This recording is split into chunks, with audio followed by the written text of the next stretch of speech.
série, à la ligne numéro 1, Soukov, le soviétique, à la ligne numéro 2, le champion olympique l'italien Berruti, Chegatezan, le malaisien, à la ligne 3, Smith, le rhodésien, à la 4, Delecourt, le français, est à la ligne 5, il n'est pas très bien parti, mais il a devant lui Breton, l'américain, à la ligne 6, Zielinski, le polonais, à la 7, et Antao du Kenya, à la 8. Dans la ligne droite, Delecourt va s'accrocher à la foulée de Breton. Il fera ce qu'il pourra, il limitera les dégâts, et sur le fil, vous le voyez au milieu de votre écran, Delecourt va réussir à battre le polonais Zielinski d'un rien et se qualifier pour les deux. Breton est premier en 29, Berruti, le champion olympique, deuxième en 21-2, Chegatezan, le malaisien, troisième en 21-4, Delecourt, quatrième en 21-5, et le premier, avec Berruti, que vous reconnaissez à ses lunettes, et Drayton, qualifié pour les demi-finales. Dans la deuxième série du deuxième tour du 200 mètres, messieurs, pas de français, mais deux ténors d'importance, Henri Carr, le noir américain, recordman du et Sergio Ottolina, recordman d'Europe.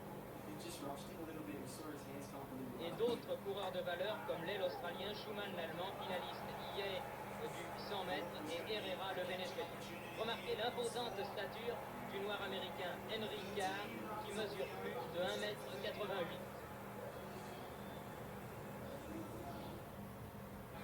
On disait Carr en petite forme avant ces Jeux Olympiques, bien moins en forme en tout cas que Bob Hayes. Dans ce pays, vous le verrez dans quelques secondes, il va prouver le contraire en gagnant véritablement dans un canter. Carr à la 6, Ottolina à la 7, Schumann à la 3, ce sont les cette série. Henri Carr est formidablement bien parti, mais Sergio Ottolina, beaucoup plus petit, qui semble minuscule à côté du grand noir américain, va s'approcher à sa coulée. Une partie de la ligne droite, il sera même devant le noir américain, mais celui-ci véritablement enfoulé et en déroulant va gagner en 21 secondes.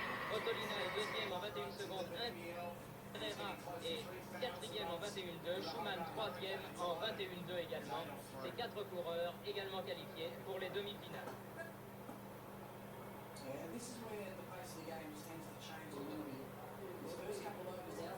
Dans la troisième série, le prodige français, le Guadeloupéen Roger Bambuc, ligne numéro 2. Il se heurte à des coureurs renommés dans le monde du 200 mètres, Stebbins l'américain, Jérôme le canadien, troisième hier du 100 mètres, Bouchachi le marocain, Roderfeld l'allemand, Campbell le britannique, Bertrand le trinitéen.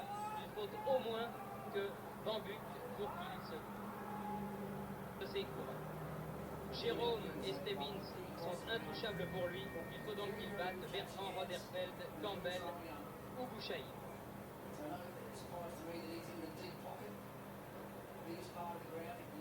Bambuc a gagné sa série en 21 secondes, 2 dixièmes le matin. On sait que Bambuc est plus un coureur de 200 qu'un coureur de 100. Là encore, Bambuc allait partir, on ne peut plus mal. Suivez-le bien, il est au couloir numéro 2.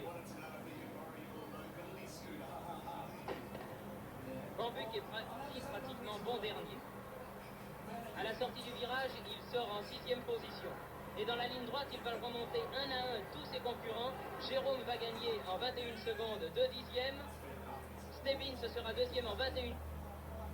À la ligne numéro 2, grâce à une extraordinaire fin de course, arrachera sa qualification en 21-4. Il est troisième devant Bouchaïb le Marocain, 21 secondes, 6 dixièmes. Roderfeld, le Britannique Campbell ou le Trinitéen Bertrand sont éliminés par Bambuc, inconnu il y a 6 mois, jeune coureur guadeloupéen de 19. Jocelyn Delcourt qualifié, Roger Bambuc qualifié. Pour que le score soit parfait pour les Français, il fallait que Paul Genvet se qualifie dans la 4e et dernière série de ce deuxième tour 200 mètres messieurs. Genvet se heurtait à Foy et à Radford, finaliste de la distance à un Roberts, à l'Australien Holdsworth, au Hollandais Luigis et au Soviétique Ozolin. C'était beau. Genvet est au 4e couloir, on espère qu'il va se qualifier, mais on ose l'espérer dans sa série et relevé. Au contraire de Bambuc, Genvet, à la ligne numéro 4, va partir remarquablement. Dans le 4x100 français, c'est lui qui fait le virage, c'est un remarquable vireur. À l'entrée de la ligne droite, il sera pratiquement sur la ligne des... Derrière Roberts, 29, déjà nettement détaché.